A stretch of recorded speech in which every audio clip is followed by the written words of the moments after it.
ଜୟ ଜଗନ୍ନାଥ ସାଙ୍ଗମାନେ ମୁଁ ଆପଣମାନଙ୍କର ପ୍ରିୟ ଡାକସେବକ ଜିଡିଏସ୍ ଦିବ୍ୟ ଆଜିର ଆଉ ଗୋଟିଏ ନୂଆ ଭିଡ଼ିଓକୁ ଆପଣମାନଙ୍କୁ ସ୍ୱାଗତ ଜଣାଉଛି। ସାଙ୍ଗମାନେ ଫାଇନାଲି ଯେଉଁମାନେ 2025ରେ ଜିଡିଏସ୍ ଜବ୍କୁ ଅପେକ୍ଷା କରିଥିଲେ ତେବେ ଦେଖନ୍ତୁ ଆପଣମାନଙ୍କୁ ମୁଁ ଭୁଲ ତଥ୍ୟ ଦେବେ ନାହିଁ, ସବୁବେଳେ ସଠିକ୍ ତଥ୍ୟ ଆପଣମାନଙ୍କୁ ଦେଇ ଆସିଛି ଏବଂ ଜେନୁଇନ୍ ନ୍ୟୁଜ୍ ଦେଇ ଆସିଛି। ଦେଖନ୍ତୁ 2025 ଜିଡିଏସ୍ ଭ୍ୟାକେନ୍ସି ଆପଣମାନଙ୍କୁ ମୁଁ କହିଥିଲି ଯେ ମାର୍ଚ୍ଚ ମାସ ସୁଦ୍ଧା ଆସିଯିବ। ତେବେ ଦେଖନ୍ତୁ ବହୁତ ଖୁସିର କଥା, ତେବେ ଦେଖନ୍ତୁ ଜାନୁଆରୀରେ ଆପଣମାନଙ୍କୁ ଆସିବାକୁ ଯାଉଛି, ଯାହାର ଅଫିସିଆଲ ନୋଟିଫିକେସନ୍ ଆଜି ମୁଁ ଆପଣମାନଙ୍କୁ ଦେଖେଇବି ଯେ କେବେ କ'ଣ ନୋଟିଫିକେସନ୍ଟି ଆସିବ, କେତେ କ'ଣ ଭ୍ୟାକେନ୍ସି ଆସିପାରିବ। ତେବେ ବହୁତ ବଡ଼ ଖୁସିର ଖବର, ପ୍ରାୟତଃ ଜିଡିଏସ୍ ଚାକିରି ବାହାରିଲେ ପ୍ରାୟତଃ ଓଡ଼ିଶା ସମେତ ବହୁତ ଷ୍ଟେଟ୍ର ପିଲା ଅନାଇ ବସିଥାନ୍ତି ଯେ କେବଳ ଏଟା 10 କ୍ଲାସ୍ ମାର୍କ ବେସିସ୍ରେ ଯେହେତୁ ଜବ୍ଟି ମିଳୁଛି, ତେବେ ବହୁତ ପିଲା ଅନାଇ ବସିଥାନ୍ତି ଠିକ୍ ଇନଫର୍ମେସନ୍ଟି ପାଇବା ପାଇଁ। ଦେଖନ୍ତୁ ମୁଁ ଆପଣମାନଙ୍କୁ ପ୍ରଥମରୁ କହିଛି, ଯଦି ଜିଡିଏସ୍ ସମ୍ବନ୍ଧରେ ଯେକୌଣସି ବି ଆପଣମାନେ ମୋ ପାଖରୁ ହେଲ୍ପ ଚାହାନ୍ତି ତେବେ ଆପଣମାନଙ୍କୁ ମୁଁ ସବୁ ପ୍ରକାର ହେଲ୍ପ କରିବା ପାଇଁ ପ୍ରସ୍ତୁତ। ତେବେ ଆପଣମାନେ ଚ୍ୟାନେଲଟିକୁ ସବସ୍କ୍ରାଇବ୍ କରିନେବେ ଏବଂ ଆଜି ପର୍ଯ୍ୟନ୍ତ ମୁଁ କୌଣସି ଟେଲିଗ୍ରାମ ଚ୍ୟାନେଲ ଖୋଲି ନାହିଁ, ତେବେ ଆପଣମାନଙ୍କ ପାଇଁ ଏକ ଟେଲିଗ୍ରାମ ଚ୍ୟାନେଲଟି ମୁଁ ଖୋଲିଦେବି। ତେବେ ଆପଣମାନେ ଯଦି ବି କିଛି ଡାଉଟ୍ ଥାଏ ତେବେ ମୋତେ ଟେଲିଗ୍ରାମ ଚ୍ୟାନେଲରେ କଣ୍ଟାକ୍ଟ କରିବେ, ମୁଁ ଆପଣମାନଙ୍କୁ ରିପ୍ଲାଏ ଦେବି। ଦେଖନ୍ତୁ ମୁଁ କିଛି ବ୍ୟସ୍ତତା ଭିତରେ ବର୍ତ୍ତମାନ ଆପଣମାନଙ୍କୁ ଠିକ୍ ଭାବରେ ଅପଡ଼େଟ୍ ଦେଇପାରୁନାହିଁ। ତେବେ ଆପଣମାନେ ଜାଣିଥିବେ ଜିଡିଏସ୍ର ଏବିପିଏମ୍ ହେଲେ ଆପଣମାନଙ୍କର ଚିଠି ବାଣ୍ଟିବା ପାଇଁ ପଡ଼େ। ତେବେ ଦେଖନ୍ତୁ ଚିଠି ବାଣ୍ଟି ଆସିଲା ପରେ ଆପଣମାନଙ୍କର ଯେଉଁ ସମୟ ମିଳୁଛି ଆପଣମାନଙ୍କୁ ମୁଁ କିଛି ନା କିଛି ଅପଡ଼େଟ୍ ଦେଇ ଆସୁଛି। ତେବେ ଦେଖନ୍ତୁ ଏକ୍ସଟ୍ରା କଥା ଆଉ କିଛି କହିବା ନାହିଁ। ଦେଖନ୍ତୁ ଯେଉଁ ଭାଇ ଓ ଭଉଣୀମାନେ ଜିଡିଏସ୍ର ସପ୍ତମ ମେରିଟ୍ ଲିଷ୍ଟକୁ ଅପେକ୍ଷା କରିଛନ୍ତି, ଦେଖନ୍ତୁ ଇତିମଧ୍ୟରେ 6ଟି ମେରିଟ୍ ଲିଷ୍ଟ ଆସିସାରିଛି। ତେବେ ଜିଡିଏସ୍ର 7th ମେରିଟ୍ ଲିଷ୍ଟ ବା ସପ୍ତମ ମେରିଟ୍ ଲିଷ୍ଟ ଆଉ ଆସିବ ନାହିଁ। ତେବେ ଆପଣମାନେ କନଫର୍ମ ରୁହନ୍ତୁ ଯେ ଜିଡିଏସ୍ର ଆଉ ମେରିଟ୍ ଲିଷ୍ଟ ଆସିବ ନାହିଁ। ବର୍ତ୍ତମାନ ନୂଆ ନୋଟିଫିକେସନ୍ ଆସିଯାଇଛି ଯେ ଜିଡିଏସ୍ ବର୍ତ୍ତମାନ 2025 ନୂଆ ଆସିବା ପାଇଁ ଯାଉଛି। ଦେଖନ୍ତୁ ଆପଣମାନେ ଦେଖୁଥିବେ ଏଠି 16/1/2025 ରହିଛି, ଅର୍ଥାତ୍ GDS section Department of Post ତରଫରୁ ନୂଆ ନୋଟିଫିକେସନ୍ଟି ଆସିଯାଇଛି। ଦେଖନ୍ତୁ ସବଜେକ୍ଟରେ କ'ଣ ରହିଛି, ଜିଡିଏସ୍ ଅନଲାଇନ୍ ଏନଗେଜମେଣ୍ଟ ସିରିଏଲ୍ 1 ଜାନୁଆରୀ 2025। ଦେଖନ୍ତୁ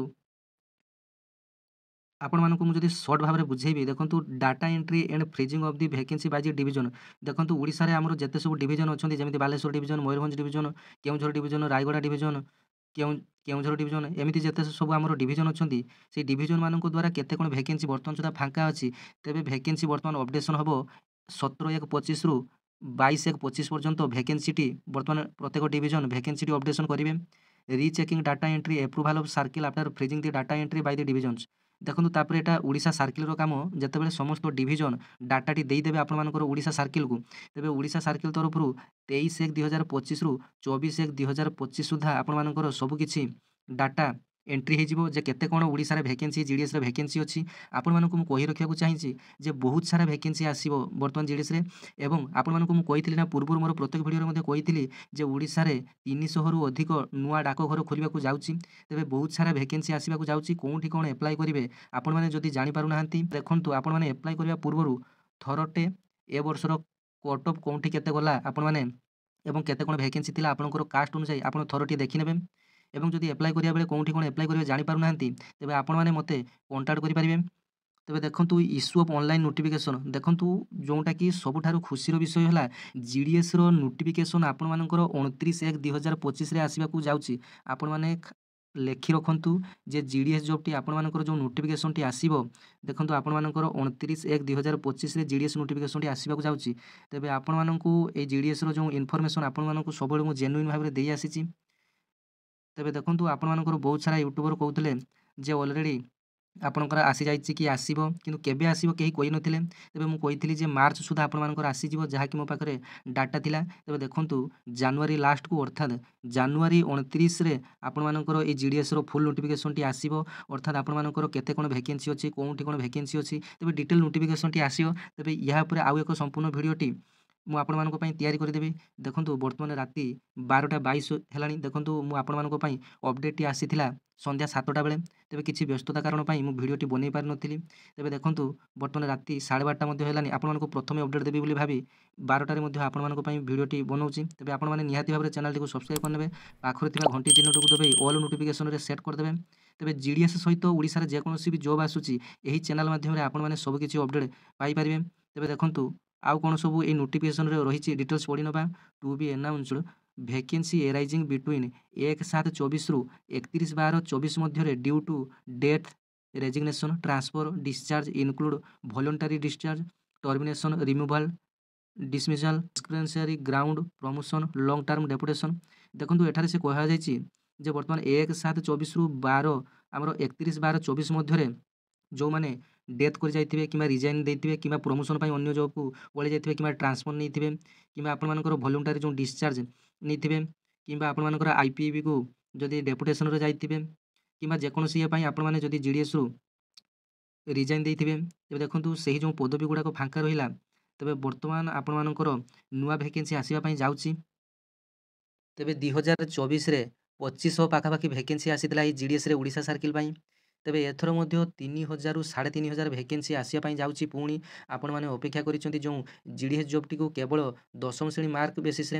ଆଉ ଦେଖନ୍ତୁ ଆପଣମାନେ ଯେଉଁମାନେ ଜେନେରାଲ ପିଲା ଅଛନ୍ତି ଏବଂ SCBC ଓଡ଼ିଶାରେ ପ୍ରାୟତଃ SCBC ପିଲା ଏବଂ ଜେନେରାଲ ପିଲାମାନେ ଅଛନ୍ତି, ସେମାନେ EWS ସାର୍ଟିଫିକେଟ୍ କାଢ଼ିବା ପାଇଁ ଏବେଠୁ ଚେଷ୍ଟା କରନ୍ତୁ।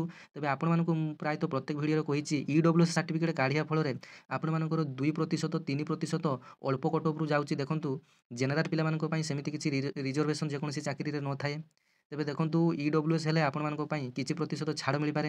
ତେବେ ଆପଣମାନେ କ'ଣ ପାଇଁ ୱେଟ୍ କରୁଛନ୍ତି? ଯେଉଁମାନେ ଜେନେରାଲ ପିଲା ଅଛନ୍ତି ଏବଂ SCBC ଷ୍ଟେଟ୍ରେ ବାହାର କରୁଛନ୍ତି, OBC ମଧ୍ୟ ଆପଣମାନେ ବାହାର କରିଥିଲେ। ଦେଖନ୍ତୁ OBC ପିଲାମାନଙ୍କ ପାଇଁ ସ୍ୱତନ୍ତ୍ର ସଂରକ୍ଷଣ ରହୁଛି। ତେବେ OBC ପିଲାମାନେ ବାହାର କରିବା ପାଇଁ ପଡ଼ିବ ନାହିଁ। ଯେଉଁମାନେ ଷ୍ଟେଟ୍ରେ SCBC ଏବଂ ଜେନେରାଲରେ ଆପ୍ଲାଏ କରୁଛନ୍ତି ଜବ୍ ଯେକୌଣସି ଜବ୍ରେ, ତେବେ ସେମାନେ EWS ସାର୍ଟିଫିକେଟ୍ କାଢ଼ି ଏଇ GDS ଜବ୍ରେ ଆପ୍ଲାଏ କରିପାରିବେ।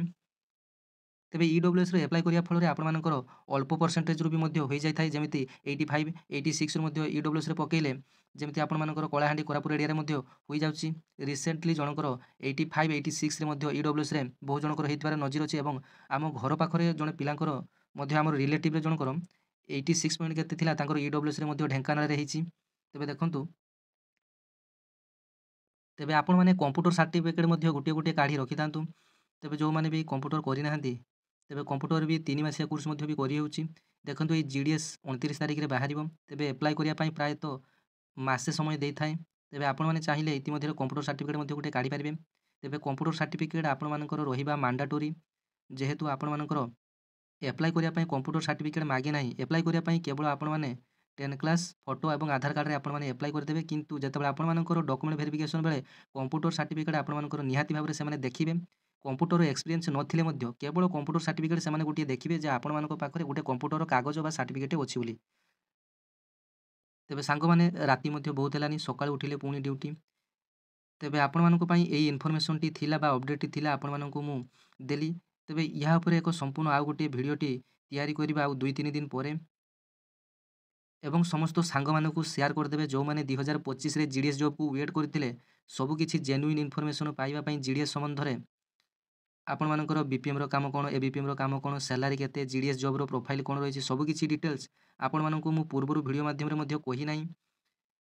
ତେବେ ଆଗାମୀ ଯେଉଁ ଭିଡ଼ିଓଟି GDSକୁ ନେଇ ରହିବ, ତେବେ ସେଥିରେ BPMର କାମ କ'ଣ, ABPMର କାମ କ'ଣ, ଆପଣମାନେ GDS ଜବ୍ କଲେ ଅନ୍ୟ ଯେକୌଣସି ଜବ୍ ପାଇଁ ପ୍ରିପାରେସନ୍ କରିପାରିବେ ନା ନାହିଁ, ଏବଂ ଯେଉଁମାନେ ପ୍ରାୟତଃ ପ୍ରାଇଭେଟ୍ B.Ed କରିପାରିବେ ନା ନାହିଁ ଏବଂ ଏକ୍ଜାମ୍ ପାଇଁ କେମିତି ପ୍ରିପାରେସନ୍ ହେବେ, ଏବଂ GDS ଚାକିରି କରି ଅନ୍ୟ ଚାକିରି ପାଇଁ ଏଥିରେ କ'ଣ ପ୍ରମୋସନ୍ ଏକ୍ଜାମ୍ ବା এই GDSରୁ ଅଲଗା ଜବ୍କୁ ଆପଣମାନେ ଯାଇପାରିବେ କି?